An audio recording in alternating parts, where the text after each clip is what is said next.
Hello student, today in this video we will learn our new topic importance of controlling. Our chapter 8 class 12 chapter name controlling subject business study. In last video हमने पढ़ा था about the meaning of controlling and function of controlling. Controlling का means क्या होता है और उसके functions क्या होते हैं, ठीक है। तो वहाँ पर हमने उसमें पढ़ा था कि जो कंट्रोलिंग पार्ट है वो एक ऐसा सिस्टम है जहाँ पर हम प्लान किसी भी टास्क को परफॉर्म करने के लिए एक प्लानिंग तैयार करते हैं और उस प्लान में ओवरऑल चीज़ों को मेंशन करते हैं कि हमें किस किस तरह से किस किस स्टेप को टेकन करके हमें उस टास्क को कंप्लीट करना है, उस टास्क को फुलफिल करना है, या ये कह सकते हैं कि उस टास्क को अकम्प्लाइज करना है, ठीक है। उस टारगेट तक अचीव करना है, उस टारगेट को अचीव करना है। तो वो हमारा in planning process overall mention किया जाता है, ठीक है। उसी के बिहाफ पर, उसी के बेसिस पर हम अपने टास्क को परफॉर्म करते हैं, ठीक है। लेकिन अगर हमने टास्क दिया, जैसा मैंने उसमें बताया था कि हम इन्वॉल्व हो रहे हैं बहुत सारे पार्ट। देने का मीन्स क्या है कि हमने जो प्लानिंग तैयार की थी उसमें एक लेवल डिसाइड किया था, एक स्टैंडर्ड डिसाइड किया था। अब उसको मैंने बताया था, उस प्लानिंग के बेसिस पर हम प्लानिंग के हिसाब से ही सारी चीज़ों को ऑर्गेनाइज करते हैं, ठीक है।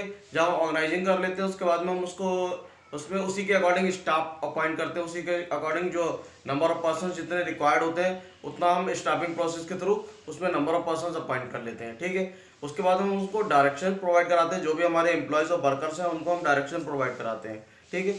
और डायरेक्शन जब हम प्रोवाइड कराते हैं तो हमें ये सारी चीज़ें किसका होता है, ये सुपीरियर लेवल या कह सकते हैं कि हमारा जो सुपीरियर्स हैं वो ये सारी चीज़ें परफॉर्म करते हैं, ठीक है। अब जब सुपीरियर ये सारी चीज़ें परफॉर्म कर रहे हैं और जब से प्लानिंग तैयार हुई है तब से लेकर के और जब तक हमारी क्या नाम है टास्क कंप्लीट होगा उस टाइम तक क्या होगा, उस सुपीरियर का काम रहेगा कि सारी चीज़ों में वो खुद से इन्वॉल्व रहे और उसके बेसिस पर ये देखता रहे, टाइम टू टाइम हर चीज़ को देखता रहे कि एग्जैक्टली वो चीज़ें वैसे ही परफॉर्म की जा रही हैं जैसा कि हमने प्लान तैयार किया था, या अदरवाइज जो उसमें कोई भी डेविएशंस आ रहे हैं, ठीक है।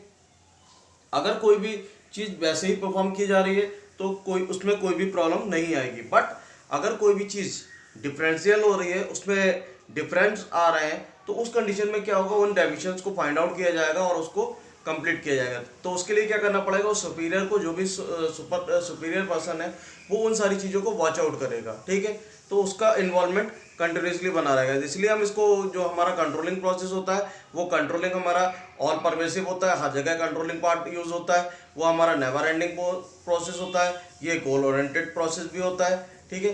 तो कंट्रोलिंग क्या है, हमारा गोल ओरिएंटेड प्रोसेस भी है, नेवर एंडिंग प्रोसेस भी है और हमारा क्या नाम है उसका ऑल परवेसिव भी है, ठीक है। तो उसके बेसिस पर हम इसको फाइंड आउट कर सकते हैं कि कंट्रोलिंग में जब भी कोई भी पर्सन इन्वॉल्व होगा तो वो हर एक पार्ट पर, हर समय और हर एक्टिविटी में इन्वॉल्व रहेगा, जो भी उसका सुपीरियर होगा, ठीक है। अब यहाँ पर बात करते हैं about the importance of controlling. Controlling की इम्पोर्टेंस क्या है, तो हम यहाँ पर बात करते हैं about the importance of controlling. Controlling is the function of management which ensure that all plans are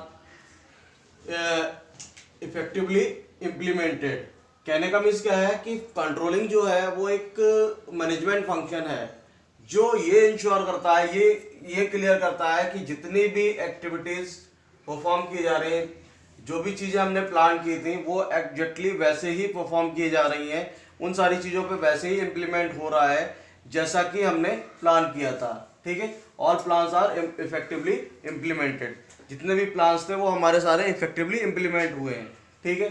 बाकी कह रहा है all resources are optimally utilize and all actions remain directed toward achievement of predetermined goals. मतलब कहने का means कि सारे resources ज़्यादा से ज़्यादा वे में जाकर के यूज हुए हैं, ठीक है। ऑप्टिमली यूटिलाइज का मतलब ज़्यादा से ज़्यादा उसमें यूज करना। आगे कह रहा है all actions remain directed toward achievement of the predetermined गोल।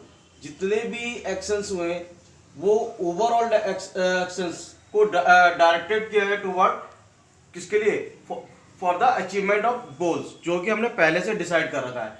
हमारा प्लानिंग का काम क्या होता है, प्लानिंग का सीधा से सीधा काम होता है कि सारी चीज़ों के बारे में पहले से ही तैयारी कर लेते हैं, हर स्टेप्स की तैयारी हम पहले से ही कर लेते हैं इन प्लानिंग प्रोसेस। ठीक है, जब हम प्लानिंग प्रोसेस में इन्वॉल्व होते हैं उस कंडीशन में, उस टाइम में हम सारी चीज़ों का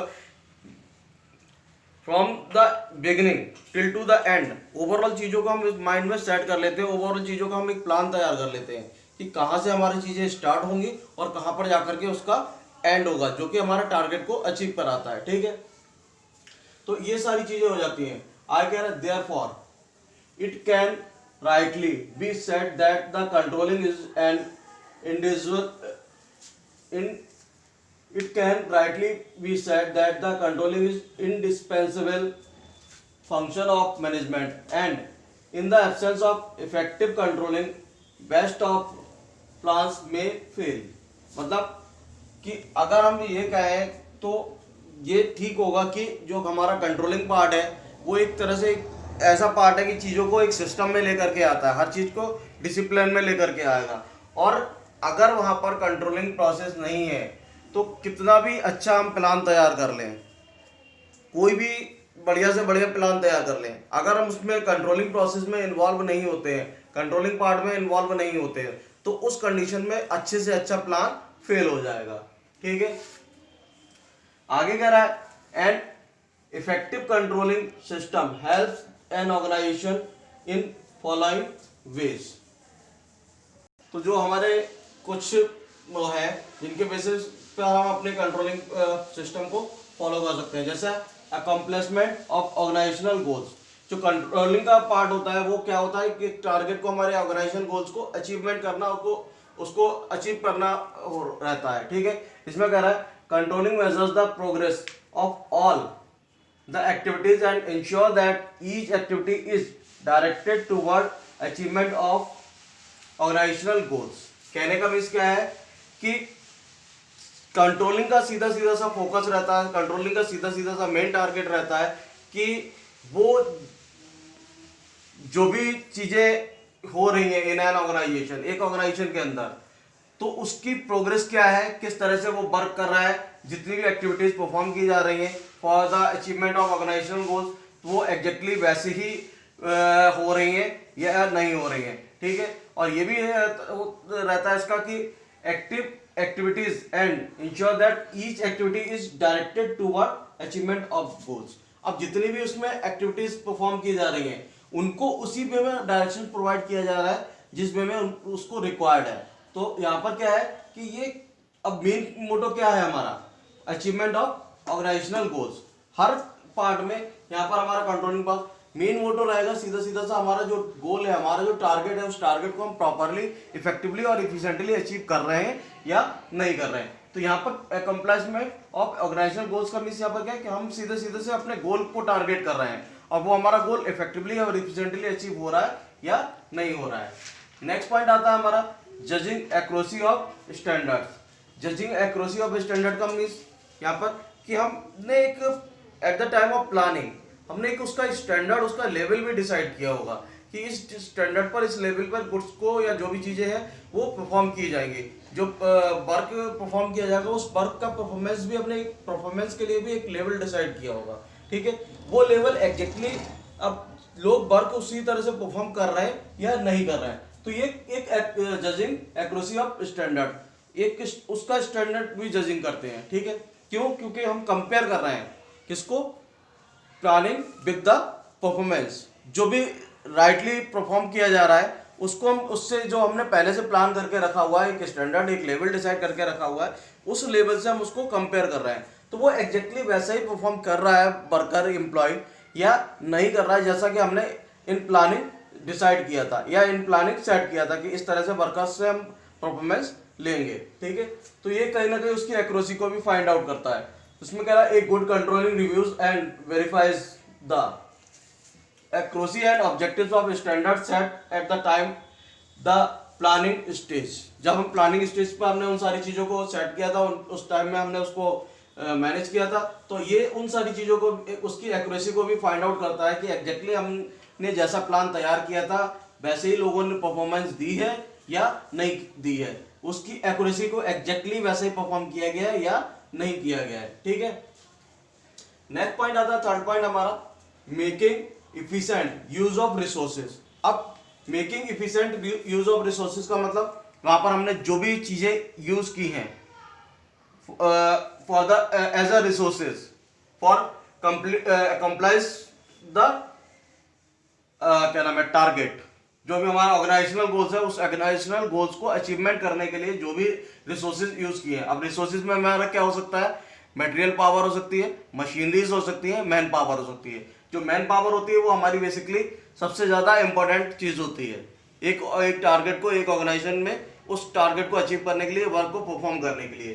तो वो हमारे जो मैन पावर होती है वो मैन पावर हमारे लिए सबसे ज्यादा इंपॉर्टेंट होती है। तो अब यहाँ पर वही चीज को इंश्योर कर रहा है कि मैन पावर हो, रॉ मटेरियल हो या फिर हमारे मशीनरीज हो, वो सारी चीजें उसी वे में यूज की गई हैं जैसा कि हमें रिक्वायर्ड था या फिर नहीं की गई हैं। ये कंट्रोलिंग पार्ट उसको भी इंश्योर करता है कि हाँ एग्जैक्टली हमने प्लान तैयार किया था, प्लान के अकॉर्डिंग हमने सारी रिसोर्सेज यूज किए थे, अब वो रिसोर्सेज उसी तरह से परफॉर्म कर रहे हैं। अब क्योंकि हम प्लानिंग तैयार कर लेंगे, हमें मालूम है कि एक टारगेट को अचीव करने के लिए, उस गुड्स को मैन्युफैक्चरिंग करने के लिए, सपोज दैट हमें टारगेट मिलता है 1000 यूनिट का प्रोडक्शन का, तो जब हम 1000 यूनिट प्रोडक्शन में हम इन्वॉल्व होंगे तो हमें पता होगा कि इसमें नंबर ऑफ पर्सन कितने रिक्वायर्ड होंगे, कितनी हमारे लिए मशीनरीज यूज होंगी, कितना हमारे लिए रॉ मटेरियल यूज होगा। ये सारी चीजें हमें पहले से ही क्लियर हो जाएंगी, ठीक है, क्योंकि हमारा एक पर्टिकुलर टारगेट है, उस टारगेट के बेसिस पे हम उसको यूटिलाइज कर लेंगे। अब यही इंश्योर करेगा कि एग्जैक्टली वो सारे रिसोर्सेज प्रॉपरली यूज किए गए हैं या नहीं किए गए हैं।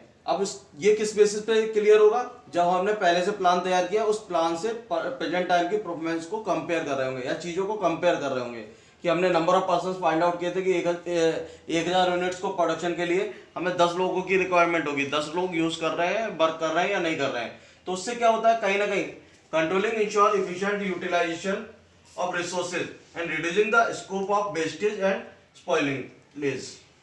कहने का मीन्स कि अगर हम प्रॉपर वे में एक सिस्टम से सारा काम करेंगे तो वो सारी वेस्टेज को भी रिड्यूस कर देगा, ठीक है, और जो चीजें नुकसान हो रही होंगी, हानिकारक हो रही होंगी, वो उन सारी चीजों को हटा देगा, ठीक है। नेक्स्ट पॉइंट आता है improving employees motivation.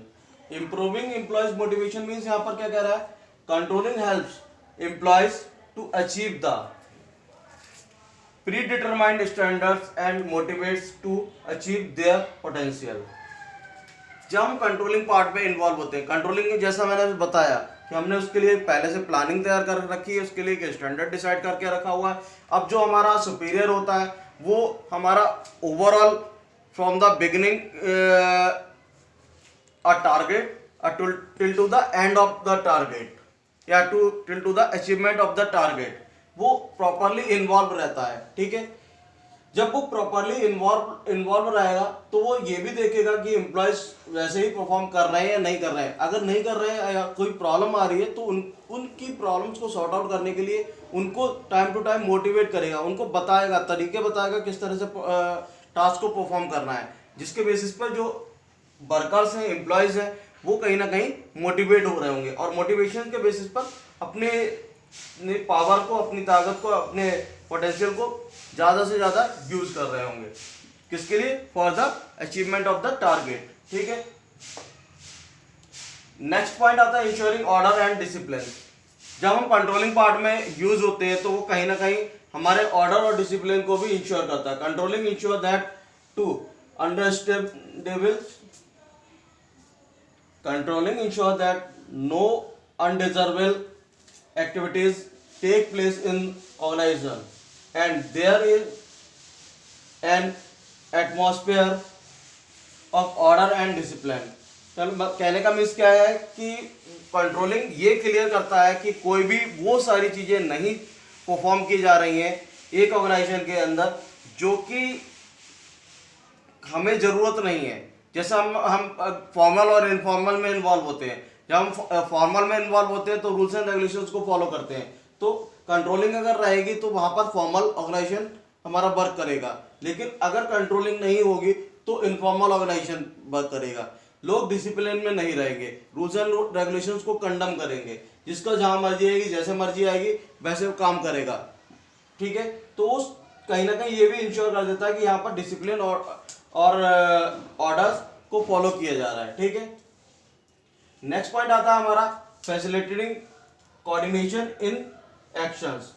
Facilitating coordination in actions का मीन्स क्या है कि ये कहीं ना कहीं जो भी हम एक्शंस लेते हैं, जो भी हम टारगेट को उसमें अचीव करने के लिए इन्वॉल्व होते हैं, तो वो उसमें भी कहीं ना कहीं हमें फैसिलिटेट करता है। इसमें कह रहा है controlling ensure that all activities and efforts of each individual are coordinated with each other to accomplish the common objective। जो भी हमारा कॉमन ऑब्जेक्टिव है, उस कॉमन ऑब्जेक्टिव को अचीव करने के लिए क्या होता है कि एक दूसरे के साथ सबको क्या करना होता है, कोऑर्डिनेट करना होता है।